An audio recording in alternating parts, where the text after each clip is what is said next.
So we've been talking about Jesus today. What are the personality traits and spiritual characteristics of Jesus Christ that we would expect Jesus to still be demonstrating today? How would he show up? And I believe if he was here today and if he was standing up here speaking, I believe that his words would have taken on a new vernacular. I don't believe that he would be speaking using the same words. I believe that he would be speaking the words of quantum physics.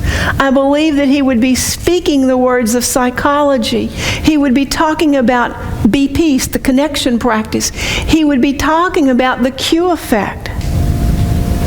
All those tools that we have today. He'd be talking about Prosperity Plus. He'd say, get yourself to that class. Learn what I've learned. And on Mother's Day, I believe he'd be saying thank you. He'd be teaching gratitude in all things. You know, Mother's Day and Father's Day have sort of an interesting, are interesting for ministers, because not everybody had a happy mother or father experience. And so what I usually do is I speak about, on Mother's Day, I speak about the nurturing power of God, the loving, encompassing love of God. And on Father's Day, I talk about the wisdom of God, that mind, right use of the mind. But as I thought about today, and I got an email from my sister, and she said, it was just a little email, and she said, "Happy Mother's Day. I hope you have a happy Mother's Day. I really miss Mom." And it made me cry. I didn't expect to cry.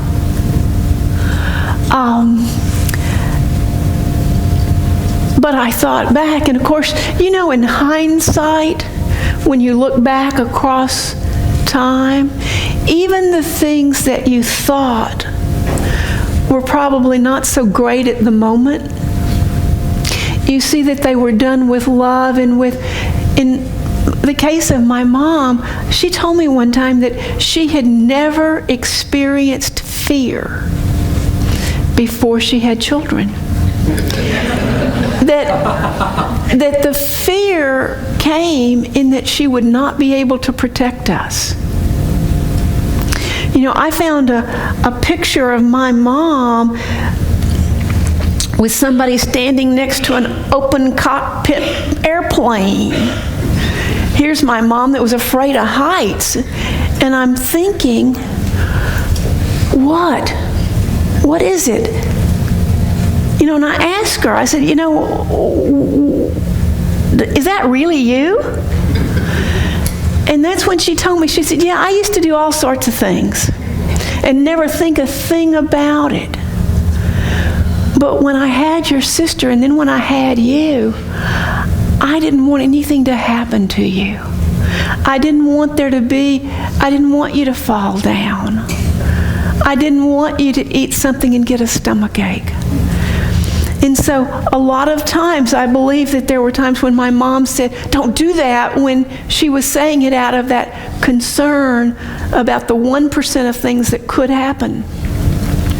And I've spent a lot of my life getting over that fear. But I can look back and I can see that my mom loved me.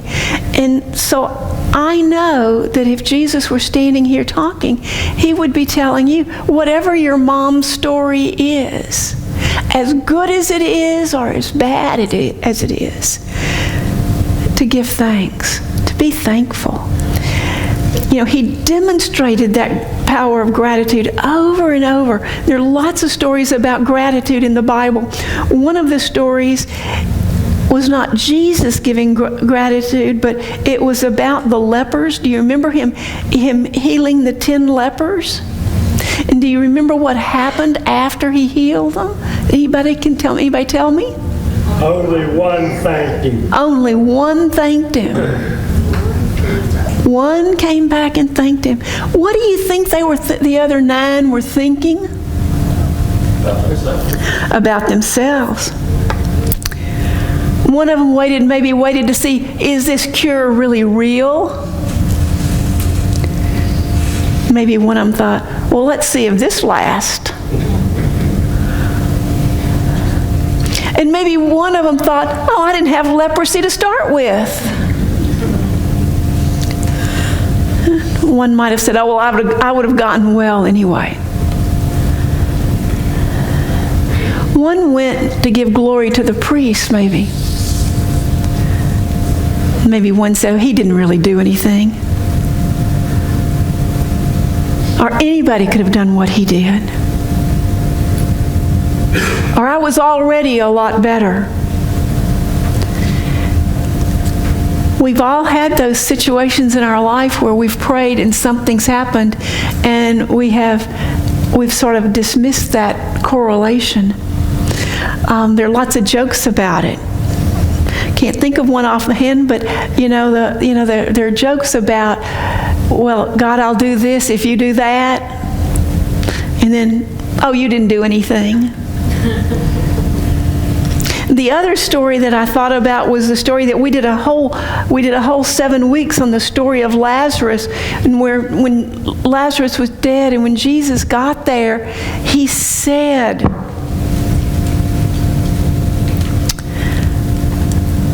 Father, I thank you for having heard me. I knew that you would hear me, but I'm saying this so that the crowd here understands.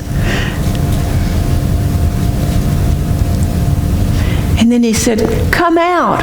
And Lazarus came out of the tomb. The power of that moment, that extreme emotional mixture of joy and shock and disbelief must have been beyond the people's imagination. Lazarus was alive. And the catalyst for making that happen, the key that Richard and Mary Alice Jaffola said is the passageway from death to life, from not manifesting to manifesting, was that prayer of thanksgiving, the power of thanksgiving. We have stories in the Bible that all are stories that portray Jesus as a magnificent manifester. His mom told him, turn that water into wine. He raised people from the dead. He cured blindness. He cast out demons. And how did he do that? I believe that he did it and would do it today if he were standing here. He'd still be doing it, just as some of you are doing it, by believing, by totally believing, by having great faith. And what is the way that we show that faith? By having gratitude. God, thank you for hearing me. I know that it's going to happen. And what experience has shown me is that the more focused I am and the closer I can hold to the gratitude and keep out the doubt and the fear, the closer the manifestation.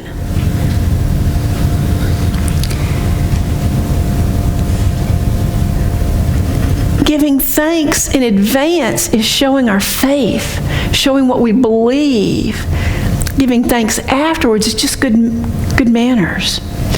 And the question you and I have to ask ourselves is, do we have the faith to believe that God provides our needs and our desires?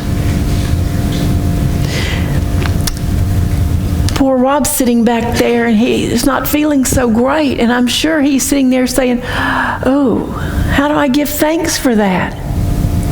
And we're sitting here giving thanks that you're sitting there. that you're alive, that somebody hit you at going 90 or 100 miles an hour into T-bone into your car, and you're sitting here on Sunday? Oh my God. Thank you. Thank you for being here, and thank you, God, for keeping him that safe.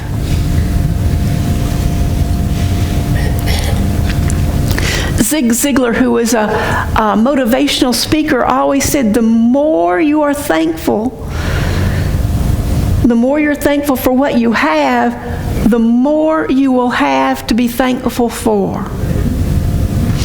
The more you're thankful for what you have, the more you will have to be thankful for. And so I am thankful, I just want y'all to note, I am thankful for all the boxes that are packed.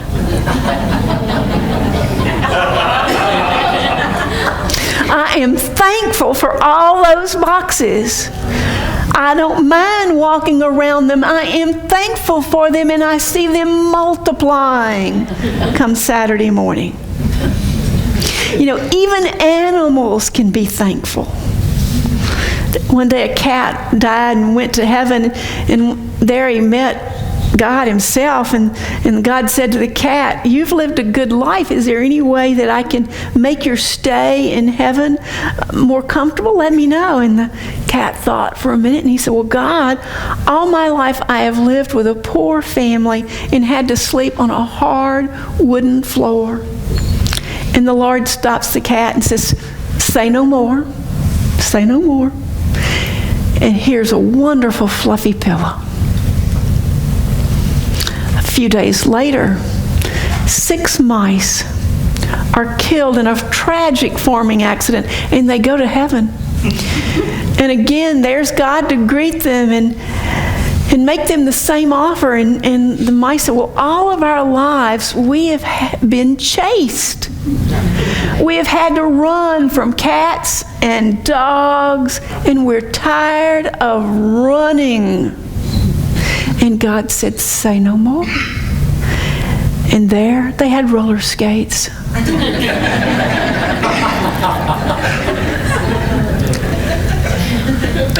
A week later, God stopped by the cat and said, well, he was snoozing. He kind of jiggled him and said, well, how are things since you've been here?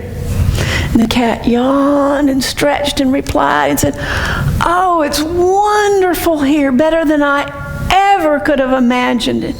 The best thing about it is those Meals on Wheels.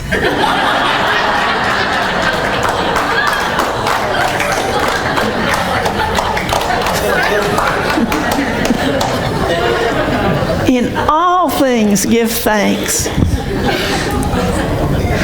Every day, our life is this big picture, this big tapestry, and we get to look at it and determine what we see. And the way we paint on that tapestry, the way we add tiles to that tapestry, the way we weave new threads in, is by our power of our mind. We get to make those beautiful pictures with gratitude and belief and thankfulness. Or we can have our mind on all that is wrong, be criticizing everything and not liking anything. In that tapestry, I bet it's pretty dull. I bet what we put in that tapestry is not what we'd want to see. There's that verse in the Bible, if you have, where Jesus said, if you have eyes to see. I'm inviting you this week to have eyes to see that which is good, to look for it, to spend time looking for it. Live in that awareness. I have a mindfulness bracelet, and I've been using it my word on there is joy, and so when it vibrates, I'm using it to stop and remember to say, I'm grateful that I live a wonderful, joyful life, because I'm trying to have more bubbles in my life, to have more enthusiasm, and I'm using it in that same moment after I do that to say thank you for the people I love, and then I say a prayer for those who need prayers. And it's just been one of those neatest things. I actually think I could sell them. I'm not. Get them online.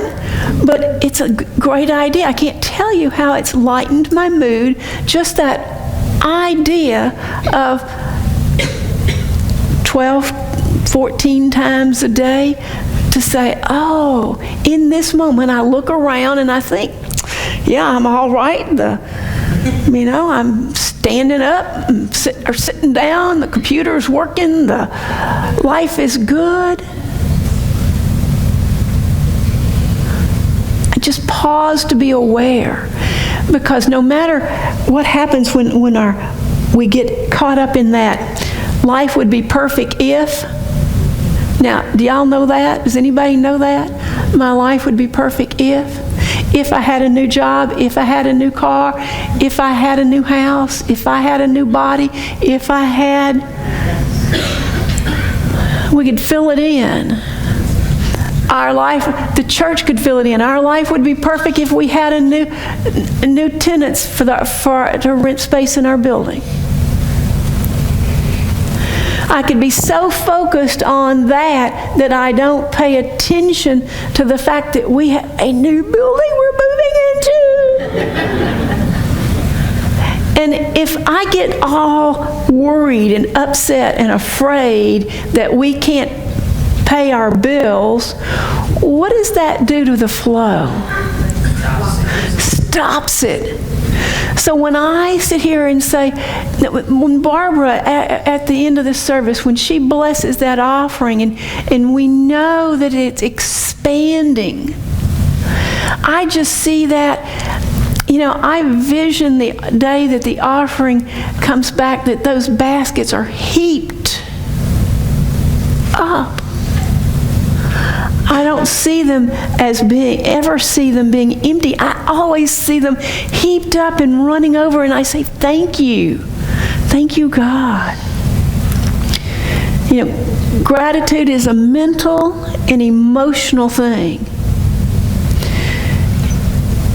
It's a feeling in our heart. It's an expression in our words, and it's giving in return. Feeling gratitude and not expressing it is like wrapping a gift and not giving it away. So I want to just invite that whole little circle of things. Feel grateful. Find the things you're grateful for this week. Write them down. Set your alarm clock. I don't know, I didn't think about this before. I bet there is an app, a gratitude app, that would ding your cell phone and remind you to be grateful every hour. On the Unity one, where you can send your 24-hour prayer, look on top, it has affirmations, all kinds. It also has where you can do the 24-hour prayer, and it also has meditations, like 3 minutes long. So whatever you need. So it's Now Pray. For your phone. On your phone. The app is called Now Pray. You get right to Unity. I still call it Unity Village. It's Unity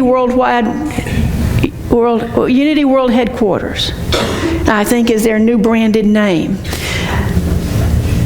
It's a burning candle. That's how you know it's us. It's a burning candle. And so you can have that on your phone. It's a great app to have on your phone. Every day you get this opportunity to find what is positive. Now Pray. Or just go to your app store and put in the word Unity. Every day we have that opportunity to be grateful. Grateful for our moms, grateful for our children,